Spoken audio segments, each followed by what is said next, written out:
Unit 5 में खुश आमदीद कहेंगे। आप बात करेंगे सिंध असम्बली की जानिब से पास होने वाले उस बिल की जिसके तहत नैब ऑर्डिनेंस कौमी एहतसाब का जो कानून था 1999 में जो पास हुआ था, उसके जो सिंध के इदारे और महकमे हैं उनके ऊपर नफाज को अब कैंसिल किया गया, कलअदम किया गया है। और इस कानून साजी के वक्त, इस बिल के पास होते वक्त हमने देखा अपोजिशन की तरफ से शदीद एहतजाज किया गया, एजेंडे की कॉपियाँ फाड़ी गईं और ये एक मुतनाज़ किस्म का कानून सिंध असम्बली ने क्यों पास किया। ये भी कहा जा रहा है कि अपने बहुत से ऐसे सियासी अरकान जिनके ऊपर नैब का शिकंजा कुछ तंग होता हुआ नज़र आ रहा था, उनको बचाने की कोशिश की गई। क्योंकि पीपल्स पार्टी का ये कहना है कि एक काला कानून था, एक आमिर के दौर में पास किया गया था, अब हम अपना एक एहतसाब का इदारा बनाएंगे। लेकिन इतना अरसा इक़्तिदार में रही पीपल्स पार्टी और उस अरसे के दौरान इस कानून को काला कानून नहीं महसूस किया। ये अचानक क्यों ऐसा हुआ, इसकी हम बात करेंगे कि मोटिव क्या हो सकता था, इसके महरिकात क्या हो सकते थे। लेकिन क्या एक सूबाई असम्बली ऐसा कानून बना सकती है जो वफाक के कानून को मुस्तरद करे, कलअदम करे? ज़ियाउल्लाह रांझा साहब हमारे साथ बदस्तूर मौजूद हैं। ज़िया साहब, क्या कहेंगे आप? जहाँ एक तरफ आइन आर्टिकल 142 के तहत सूबों को ये इख्तियार देता है कि वो कानून साजी कर सकते हैं, लेकिन 143 है जो ये भी कहता है कि जो वफाक से मुतज़ादिम कानून होगा वो फिर नहीं होगा।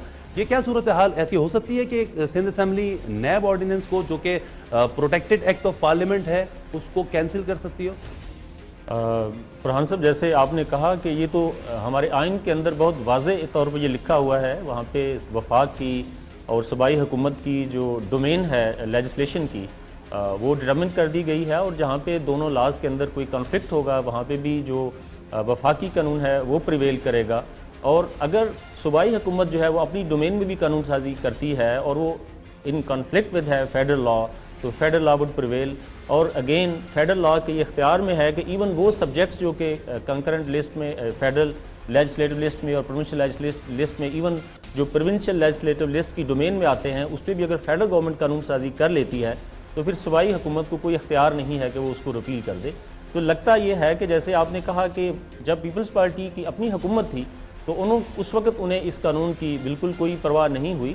मैं समझता हूँ कि करप्शन जो है ये पाकिस्तान और उन्हीं के दौर में 18वीं तरमीम में इसको मजीद तहफ़्फ़ुज़ दिया गया। हाँ, और उस वक्त इस पर कोई बात नहीं हुई। पाकिस्तान में करप्शन जो है ये एक बहुत बड़ा, ये नंबर 1 इशू है। और जो अकाउंटेबिलिटी का प्रोसेस इस मुल्क में इस वक्त शुरू हुआ है, अगर उस प्रोसेस के अंदर कोई फलाह है तो चाहिए ये था कि पीपल्स पार्टी की गवर्नमेंट उन फलाज को एड्रेस करती, उसको इम्प्रूव करती, बजाय इसके कि आपके पास अख्तियार भी नहीं है और आप एक कानून जो अकाउंटेबिलिटी का प्रोसेस है उसको स्क्रैप कर दें और उसको बिल्कुल रैप अप कर दें। तो ये एक गैर आईनी बात। तो करप्शन को बचाने के लिए, जिस तरह करप्शन को रोकने के लिए जिस तरह पीपल्स पार्टी सिंध असम्बली की तरफ से कहा गया कि हम नया एहतसाब का कानून लाएंगे और वो बेहतर होगा इससे, तो क्या सूबाई सतह पर एंटी करप्शन के महकमे को ज़्यादा फ़ाल नहीं बनाया जाना चाहिए और वफाक की सतह पर अगर नैब का इदारा मौजूद हो और दोनों मिल के काम कर सकें? या यही ज़रूरी था कि पीपल्स पार्टी इस कानून को कलअदम करार देती, अपना एक एहतसाब का इदारा बनाए? देखिए जी, ये तो एक आइनी बात है कि जब सूबाई हुकूमत जो है वफाक के बनाए हुए कानून को जो है वो कलअदम करार नहीं दे सकती। पहले तो ये हमें देखना है कि ये सूबाई हुकूमत के अख्तियार में नहीं है। जहाँ तक बात है कि जो ऑलरेडी इस्टेब्लिशमेंट के अदारे हैं लाइक एंटी करप्शन, और इनको ज़ाहिर है इसको इम्प्रूव किया जा सकता है, इसको स्ट्रेंथन किया जा सकता है। और नैब और बाकी जो अदारे हैं जो अकाउंटेबिलिटी के प्रोसेस को, जैसे ये JIT में है, बहुत सारे अदारे मिल के जो एलिगेशन है करप्शन की उसको एड्रेस करने की, उसको इन्वेस्टिगेट करने की कोशिश कर रहे हैं। तो ये अटैम्प्ट सिंध में भी की जा सकती थी।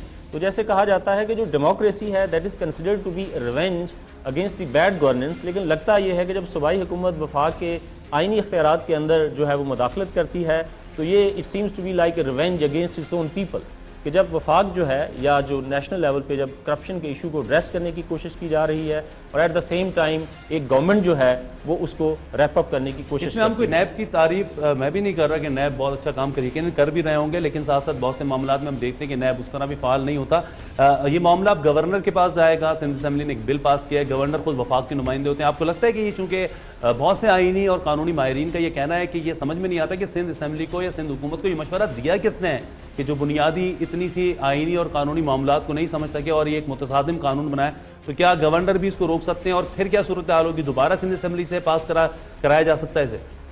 मुझे तो लगता है कि ये प्रोसेस जो है it is an attempt to like suspend the process of accountability. Next year election है, लगता नहीं है कि ये चीज़ें इतनी जल्दी कंक्लूड होंगी, चूँकि इस पर अपोजिशन की एजिटेशन भी है और जबकि आइन के अंदर अख्तियार भी नहीं है। اگر سندھ گورنمنٹ کو ایسی اٹیمپٹ کرتی ہے اسی میں اپوزیشن کا چونکہ ذکر ہوا ہے، خواجہ اظہار الحسن صاحب ہمارے ساتھ موجود ہیں۔ خواجہ صاحب السلام علیکم۔ خواجہ صاحب کیا کہیں گے آپ؟ سندھ اسمبلی نے اتنا ہی ایک متنازع قانون پاس کیا ہے کہ اب نیب کا کالا قانون نہیں رہے گا، ہم اپنا احتساب کا ادارہ بنائیں گے، آپ لوگوں نے خاصا احتجاج کیا اس کے اوپر، کیا کہیں گے آپ؟ کیا مقصد کیا نظر آتا ہے کہ نیب کو اب کالا قانون قرار دیا جا رہا ہے، اس نیب کو جس کو خود پیپلز پارٹی 5 سال اقتدار میں رہی لیکن اس وقت نہیں سمجھ میں آیا؟ جی بالکل، آپ نے درست تجزیہ کیا۔ ہم نے صرف مخالفت نہیں، دلیل کے ساتھ، آئین کے ساتھ ہم نے مخالفت۔ پہلے تو ایک قوانین لاتے رہے ہیں، آپ کو یاد رہتے ہیں جو راتوں رات لیا ہے، لوکل گورنمنٹ آپ نے دیکھا ٹوتھ پیسٹ قسم کا بیس تیار لیا ہے۔ تو اس کے علاوہ اب انہوں نے نیب کو، اب بتائیں نیب، اگر نیب کی پرفارمنس پہ ہمیں بھی اعتراض ہے، نیب بہت ساری چیزوں کا اعتراض ہے کہ فیور میں ہم نے بات کی، جی ہم نے بات کی ہے کہ ایک آئین وفاق اور وفاق در سے آرٹیکل 144 نافذ العمل ہے، تو آپ صوبے کو ریاست کا درجہ نہیں دے سکتے۔ یہ صوبہ ہے، فیڈریشن آف پاکستان کا حصہ ہے، اور اس کے اندر قوانین جو وفاق ہیں وہ یہ نہیں کر سکتا۔ اس طرح کل KMC کاؤنسل میں کھڑی ہو جائے اور مراد علی شاہ صاحب کے سارے اقدامات کو ریجیکٹ کر دے، سارے قوانین کو ریجیکٹ کر دے، تو کیا ادارے اس طرح تصادم کے ساتھ چلتے ہیں؟ تو ہم نے یہ بات وہاں پر اجلاس سے پہلے کہی کہ بھائی یہ قانون مناسب نہیں ہے، اور آپ سے ریپیل کرنے کا تو لے آئے، اس کا متبادل قانون ابھی آپ لا ہی نہیں پائے۔ تو آپ وفاق میں 5 سال رہے۔ پھر دوسری بڑی بات کہ خورشید شاہ صاحب جو لیڈر آف اپوزیشن ہے، بڑی بڑی تصویریں کھنچوا کے انہوں نے نیب کا چیئرمین نواز شریف صاحب آج خود منتخب کیا۔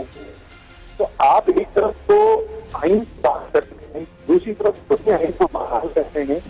تو ہم نے یہ، اور دوسرا ایک اور سب سے اہم بات جو آئین کا آرٹیکل 31 ہے کہ کوئی بھی قانون آپ اسلامی شریعت کے خلاف نہیں بنا سکتے۔ یہ کہاں کا انصاف ہے کہ آپ ہی کرپشن کریں اور آپ ہی قاتل ہوں، آپ ہی منصف ہوں، آپ ہی مدعی ہوں، اور آپ ہی فیصلہ صادر کریں۔ خالد صاحب اس کو آپ لوگ اب چیلنج کریں گے اس قانون کو، کیونکہ یہ کہا جا رہا ہے کہ اسے یا تو نون لیگ کی چیلنج کر سکتی ہے یا آپ بھی کر سکتے ہیں؟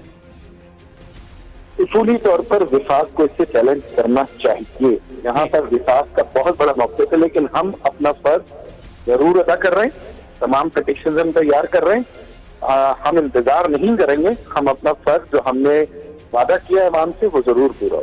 اور مختصراً آپ سے جاننا چاہو، آپ کو لگتا ہے وفاق اس کو کرے؟ کیونکہ وفاق کو بھی خاصی مدد چاہیے اس پیپلز پارٹی کی بہت سے معاملات کے اندر۔ دیکھیں یہ بہت بڑا سوال ہے کہ اگر وفاق خود آئین کی دھجیاں اڑائی جا رہی ہوں اور اس پہ خاموشی اختیار کر لے، یہ تو فیڈرل گورنمنٹ کا خود بہت بڑا کوشچن ہوگا کہ پاکستان سے اٹھنے والے سوالات پہ بھی خاموش ہوں۔ بہت شکریہ آپ کا۔ خواجہ اظہار الحسن صاحب ہمارے ساتھ موجود تھے، ضیاء اللہ رانجھا صاحب ہمارے ساتھ موجود تھے، بہت شکریہ آپ دونوں کا۔ ایک بریک لیں گے، بریک کے بعد کچھ بات کریں گے پاکستان انجینئرنگ کونسل کے معاملات کے حوالے سے، جس میں اپوزیشن لیڈر خورشید شاہ کے بھائی تھے اور اب FIA نے ان کے خلاف مقدمہ درج کیا ہے، کروڑوں روپے کی خرد برد سامنے آئی لیکن اب تک وہ ریکارڈ پیش نہیں کر رہے تھے۔ ایک بریک کے بعد اس حوالے سے بات